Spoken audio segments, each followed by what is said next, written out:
from the notice of others. As 5 seconds went past, and then 10, she started to feel safer, beguiled by the noise and movement of the very large crowd.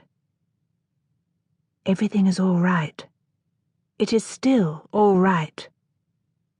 Her eyes scanned the room, but Colbert was nowhere to be seen. "I should not have come, Rena," she said, turning to her sister.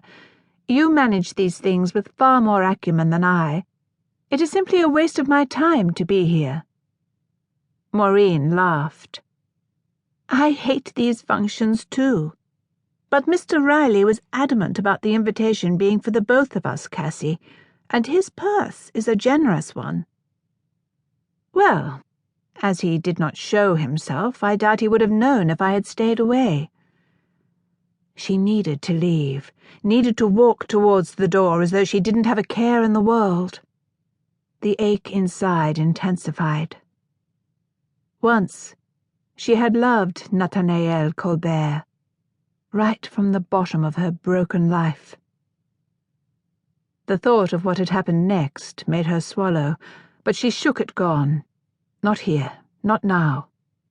Fixing a smile on her face, she listened to Maureen ramble on about the beauty of the room and the dresses, and the lines of the small-shaped trees set up near the band to give the appearance of a natural grotto, a fantasy world where anything was possible, a kinder world, away from all that was sordid and base and unclean. All about her, happy banter tinkled, the easy discourse of people with few worries in life apart from what they would be wearing to the next social occasion, or the generous inheritances they had garnered from the latest deceased relative. A strange sound above caught her attention. Looking up, Cassie noticed one of the chandeliers lurching sideways, each globe spluttering with the motion. Would the whole contraption fall? The horror of the thought that perhaps it was about to made her mouth dry. Had anyone else seen? To shout out would draw the attention to herself she so wanted to avoid, but the death of some unknowing soul would be forever on her conscience if she did not. "Watch out! The light is falling!" Her raised voice carried easily across the chatter around her, but a group of girls to one side were not quite fast enough. With a crash, the ironwork of the leaves and flowers caught the leg of a beautiful young blonde woman.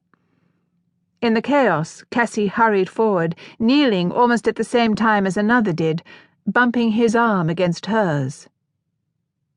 "Monsieur Nathaniel Colbert." Close. A touch away. Unbridled fury in his eyes. Grey eyes, with just a hint of blue. Unbalance hit, and she felt a jagged panic, her glance taking in the line of his jaw, bisected with the scar she'd wrought upon him. When she had last seen this, it had been opened, red, blood falling across his shirt in a stream. She wanted to reach out and trace it, as if trying, through touch, to let him know of her sorrow. He wouldn't welcome it, she knew, but betrayal always held two sides, and this was one of them. The sheer physical presence of him scorched at sense, but as the woman's cries mounted, the healer in Cassie prevailed. She couldn't deal with the ramifications of meeting Colbert now. Looking down, she placed her palm hard against the back of a shapely knee, and the flow of blood waned, red, dribbling onto her skirt, the colours mixing strangely. "Keep still. There is a lot of bleeding, and it needs to be stemmed." At that, the young girl sobbed louder, grasping her free hand in a vice-like grip.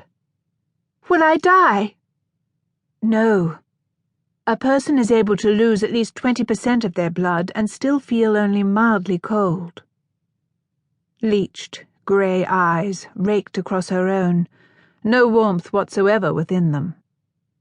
"How much would you say I have already lost?" The wounded girl's voice was breathless with panic. Cassandra made a thorough check of the